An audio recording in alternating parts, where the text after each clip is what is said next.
अस्सलामुअलैकुम वरहमतुल्लाह।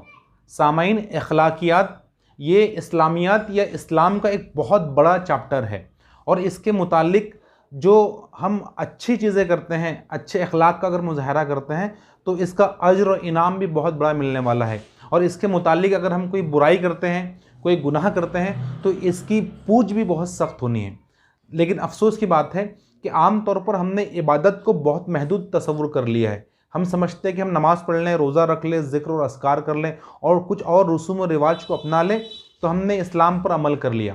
यही वजह है कि आज हमारे सोसाइटी और माशरे के अंदर बहुत सारी बड़ी बड़ी अखलाकी बुराइयाँ पाई जाती है। और ये बुराइयाँ सिर्फ बेदीन लोगों के अंदर नहीं है, बल्कि कई सारे दीनदार लोग और नमाज और रोज़ा रखने वाले लोग इसके अंदर पाए जाते हैं, इसके अंदर मुलव्विस होते हैं। और एक बहुत अहम बात जो हमें समझने की है कि आम तौर पर जो अखलाक का मुजाहरा आदमी को करना होता है वो उसके बंदों के साथ करना होता है, इंसानों के साथ करना होता है।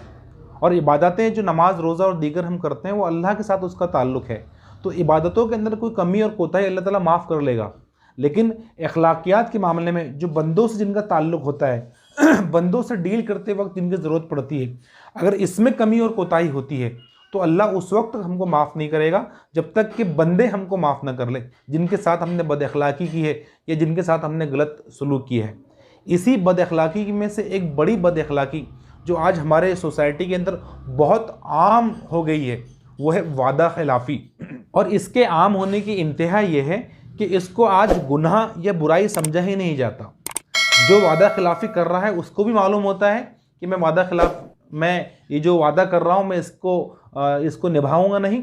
और जो सुनता है, जिसके साथ वो डील करता है, उसको भी मालूम होता है कि वक्त पर ये अपना काम नहीं करके देगा।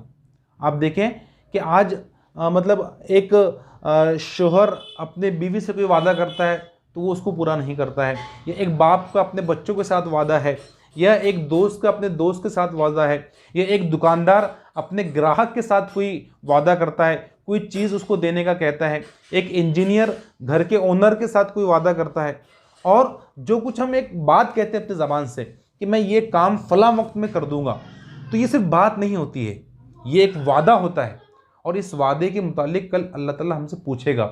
मौजूद सामीन, वादे और अहद के मुतालिक कुरान कहता है कि वह औफ़ु बिल अहद इन्नल अहद काना मसऊला, कि अपने अहद को और अपने वादा को पूरा करो, अल्लाह इसके मुतालिक तुमसे सवाल करेगा।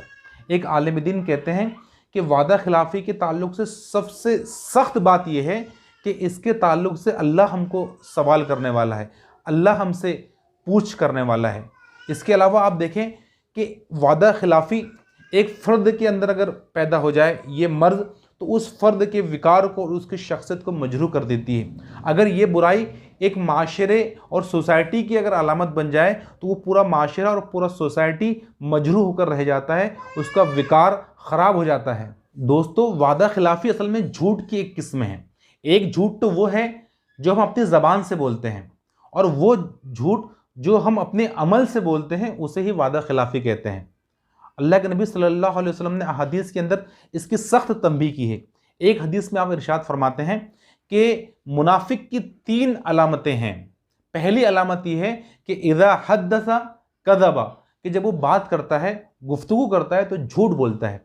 दूसरी उसकी अलामत यह है कि इज़ा वादा अखलफा, कि जब वो वादा करता है तो उसकी खिलाफ वर्जी करता है। और तीसरी अलामत उसकी ये है कि जब उसके पास अमानत रखी जाती है तो उसके अंदर वो ख़यानत करता है।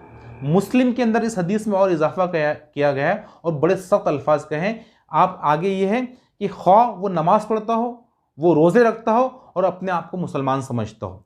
यानी नमाज़ पढ़ने वाला, रोज़े रखने वाला और अपने आप को मुसलमान समझने वाले के अंदर भी अगर 3 अलामतें होगी तो मुनाफिक होगा। दूसरे हदीस में आपने फरमाया कि मुनाफिक की 4 अलामतें हैं, जिसके अंदर ये चारों अलामतें पाई जाती है तो वो पक्का मुनाफिक है। और अगर कोई एक अलामत इसके अंदर पाई जाती है तो वो उसके अंदर मुनाफिक की एक निशानी मौजूद है। तो वो 4 अलामतों में से पहले 3 तो वही है जो मैंने अभी आपके सामने बताई, और उसमें एक आगे और चौथी जो अलामत ये है कि जब वो झगड़ा करे तो गालम गलोच करे।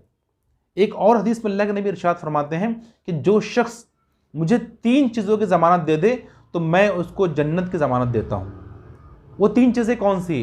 वो 3 चीज़ों में की पहली चीज़ ये है कि जब वो बात करे तो सच बोले। दूसरी बात ये है कि जब वादा करे तो उसको पूरा करे। और तीसरी बात यह है कि अमानत जब उसके पास रखी जाए तो उसके अंदर खयानत ना करे। ये 3 सिफात जिसके अंदर होगी तो वो ऐसा शख्स कल जन्नती होगा। दोस्तों, वादा खिलाफी महज अपने आप में एक सिंगल बुराई नहीं है, बल्कि इसके ज़रिए और बहुत सारी बुराइयाँ जन्म लेती है। जब आदमी वक्त पर अपना वादा पूरा नहीं कर पाता है तो उसको बहाने करने पड़ते हैं। और ये बहाना क्या है? आज झूठ को एक नया नाम दे दिया गया है जिसे बहाना कहते हैं। जब वादा वक्त पे पूरा नहीं कर पाया तो जाहिर बात है उसको कुछ बहाना करना पड़ेगा, कोई झूठ बोलना पड़ेगा। जब वो झूठ बोलेगा और बार बार ये करता रहेगा तो उन 2 लोगों के दरमियान में ताल्लुकात बिगड़ जाएंगे, आपस में कीना और बुग़्ज़ पैदा हो सकता है और फिर आपस में दुश्मनी पैदा हो सकती है। और ऐसे कई वाक़यात शाहिद हैं कि वादा खिलाफ़ी की वजह से कई बड़े बड़े झगड़े रूनुमा हुए, यहाँ तक कि कत्ल तक नौबत आ गई। आप देखें कि जब वादा खिलाफ़ी होती है तो उससे पूरा माशरा उसकी लपेट में आ सकता है, माशरे की खुशगवारी मुतासिर होती है। एक मिसाल से मैं आपको कहना चाहता हूँ, मसलन ये है कि एक घर का ओनर है जिसने अपने घर का कंस्ट्रक्शन किया है। अब उसको एक वक्त उसने वादा किया था ठेकेदार और कॉन्ट्रैक्टर से कि इस वक्त में उसको पैसे और पेमेंट अदा करेगा, लेकिन उस वक्त में उसने उसको पेमेंट अदा नहीं किया।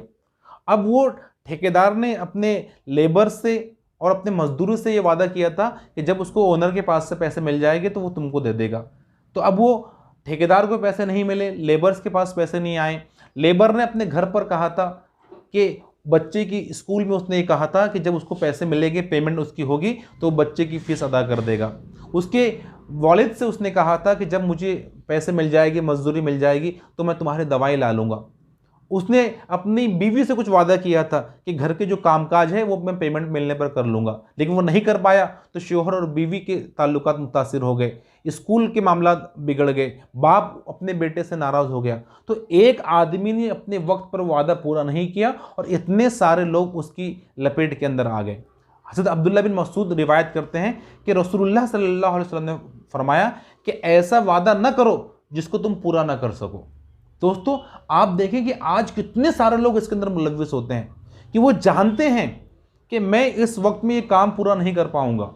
मसलन ये कि एक टेलर जानता है कि मैं इस वक्त में उसको ड्रेस सिल कर नहीं दे पाऊंगा, लेकिन वो चाहता है कि मेरा ग्राहक, मेरा कस्टमर मेरे पास से वापस ना चले जाए, इसलिए वो उसको वादा करता है और उसको पूरा नहीं करता है। एक इंजीनियर जानता है कि मैं इस वक्त में उसको डिज़ाइन या एलिवेशन नहीं दे पाऊंगा, लेकिन वो जानता है कि अगर मैं उसको अगर आगे की डेट अगर दूंगा तो वो ओनर मेरे पास से चला जाएगा, तो वो जानते बूझते उसको ऐसी वो डेट देता है जिसमें वो काम पूरा नहीं कर पाएगा। हमने बचपन से एक वाक़या सुना है रसूलुल्लाह सल्लल्लाहु अलैहि वसल्लम का कि नबी बनाए जाने से पहले एक शख्स ने कोई चीज़ देने के लिए आपसे कहा कि आप यहाँ रुको, मैं अभी वो चीज़ लेकर आता हूँ।